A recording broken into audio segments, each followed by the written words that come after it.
making the head of your Marsh demon, you will need a polystyrene ball.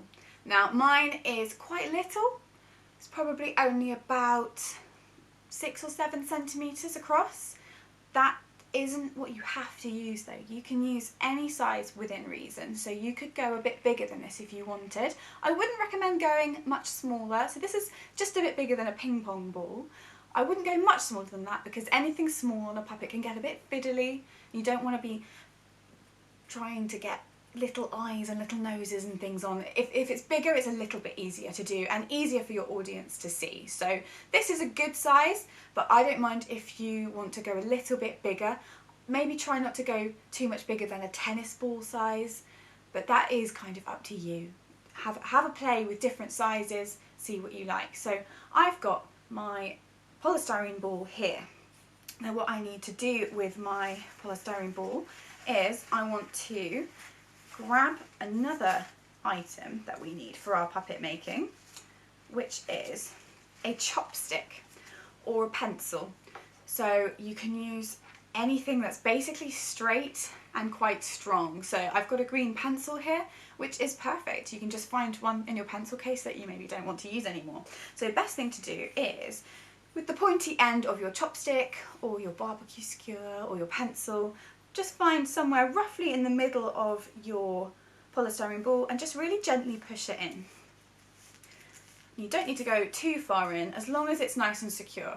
Now you could just leave it like that, it is pretty strong. To make it extra strong, maybe use a bit of hot glue or super glue. With polystyrene you do have to be careful, some glues do dissolve polystyrene, so just check and do a few tests if you're not sure. But get a grown-up to help you if you're going to use a hot glue gun. That is usually the best option, a hot glue gun. Make sure that's nice and secure so you have a sort of lollipop to begin with. There we go. So that is the base for your demon's head. Next thing you need to do is get yourself some tissue paper, coloured tissue paper. Now I said before, I really like them if they can all stay as green as possible. If you can find different shades of green, that's fantastic. So I've got some lighter crepe paper and some more forest dark green tissue paper here. To start with, I'd like you to just get a little square. You can just rip it. It's the beauty of this craft, nothing has to be neat. Just rip it, you need a bit about that big, and screw it up into a ball. And then with this particular craft, find my glue stick. Now normally at school you get told not to use too much glue, but for this I'd like you to use lots of glue. So get yourself a glue stick and decide where your nose is going to be on your Marsh demon. And I'm going to do mine kind of central. Get lots and lots of glue on there. Then get your little scrunched up ball of tissue paper and just plonk it right on there. Now this doesn't have to be neat at all at this stage, so you might want your nose to be a bit pointy, a bit rounded. Have a play. Mine's quite big nose, and it's quite round. So that is the nose underneath. What you need to do next is get your tissue paper. I'm sticking with this darker green here, and you're just going to tear off little bits, really roughly. Doesn't have to be neat at all. Little bits on there, and this time you're going to pick up your little head on its stick, and I'd like you to put glue all over, and as I said, lots and lots of glue. Put a little bit on top of that nose you've put on there. Lots and lots and lots of glue all over, because then you're going to get these little scraps that I've just torn off here, and you're going to place them over the top of the ball, covering the whole thing. Now you don't just have to use the one green all over the head. You might want to do a sort of patchwork of lots of different greens, and if you need a bit more glue, just pop more on there. You really can't have enough glue on this, the more the better. And you keep going all the way around, cover up the nose that we put on, so then it just becomes a nice lump on the face, and cover the whole thing until you have a ball that's completely covered in tissue paper, just like this one.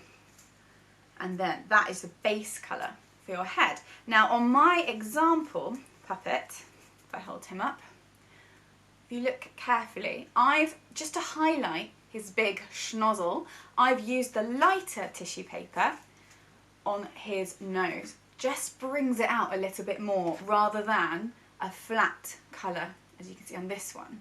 And I've also given him lots of details. So this is where you can really use your imagination. Go wild. Now on my one, I've got if I bring him a bit closer, I have given him a kind of monobrow thing going up there, just to give him a bit more character. So my little marsh demon here, he's quite cheeky, maybe a little bit crafty.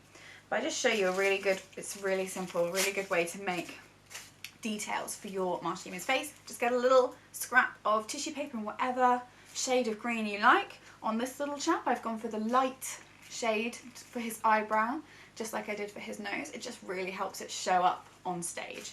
Just grab your scrap, twist it in the middle, just like you would if you've ever had a sweetie at Christmas, that you have to untwist the wrapper to get into the chocolate. It's just like that. We're going to twist it, and it starts to look a little bit like a bow. But if you keep twisting both ends all the way around, twist, twist, twist, until you're getting almost like a piece of string. I do all the way. And this, you can be as long or as thick as you like, depending on the piece of scrap tissue paper that you've chosen. If you want it to be thicker, you can just add more to it, keep wrapping it round. So you end up with this piece of like string. And actually when you roll up tissue paper, it really becomes very strong. So this sausage is perfect for becoming a kind of monobrow. If I hold up my little chap again, you can see I've just put it above his eyes, and I've done it in a sort of wibbly M shape, just to give him some character. So before you stick it on, try holding it up against your face and see what kind of shape you want. So if you want him to be frowning, look in the mirror and see what your eyebrows do when you frown. So when you frown, they go down, don't they? If you want yours to be kind of happy, maybe its eyebrows will be a bit further up. Have a play. Before the glue dries, you can keep moving it around until you're happy. And build it up, and you can add anything you like. So on my little guy again, on the back of him, I've added like a little wart. I've also given him hair and ears and eyes. These are things you can really have a play with. With the eyes, if I grab my little example, just got a bit of white card, or you could use paper. It doesn't have to be white, maybe their eyes are yellow. I've just drawn an eye. Now when you draw an eye with a puppet, it's really good if the eyes can be slightly larger than they need to be, than they might be on a human. These are not human puppets, so who's to say what a marsh demon looks like? Maybe it has one eye, maybe it's got 3 eyes. That is entirely up to you. Now mine has got 2, and I've made him look quite angry. I've done quite sort of devious looking eyes. Best thing to do, because they're quite little and fiddly, is draw it on there, hold it up against your puppet's face, and just check that you're happy with the size and shape. When you are, cut it out, just with a bit of glue stick, put the glue onto the face, and then stick your eye on. That's much the easiest way to do it. Same with the ears. I've done lovely little webbed ears on my little chap here, and just cut them out of card and stuck them on. And if you look really closely, you can see I've actually added a few strands of green thread, so it looks like he's got hairy ears as well. And with the top of your demon's head, maybe you want him to be bald, maybe you want him to have a hairstyle. That's entirely up to you. I've gone for a little tuft on the top of my little guy's head. Now, there are a couple of ways to do this. A really nice way to do this is just to tear off strips of tissue paper or crepe paper, and they can be as thin or as thick as you like, depending on the hairstyle you want. Then it's always easiest to put glue straight onto your polystyrene ball rather than try to put glue on tissue paper. You'll find it tears if you do that. You put it straight on your chap's head or chapette's head, grab your little strand that you've just torn out and just stick it on, and you can play with the placement of it. Then get other strands and you can just individually stick them on to his head, and the shorter they are, the more they'll stick up. You can always give it a bit of a trim once you've stuck them on. If you decide it's a bit too long, just give it a trim. And you can play around with it sticking up and having little hairstyles, whatever you like. If you look at mine, it's made it little strands sticking up, and you can build it up as much as you like. It could cover the whole of the back of the head. On mine, I've literally just done it on the top, like a little tuft of hair on the top, because I thought that kind of made him quite sweet. I've also added little strands of green wool, and I've just teased it in my fingers to make it stick up and give it a bit more character. So that is how you make your head. So really not many rules, just try to stick to green. Gather any green materials that you might have lying around the house. Check with grown-ups first. Green plastic bags are quite good. If you cut them up, they have a nice shine to them, so they look a bit like marsh weed, which is lovely. Bits of green string, green tissue paper. See what you can find and experiment, play around with what character you'd like your marsh demon to be. So next up, we're going to move on to the body.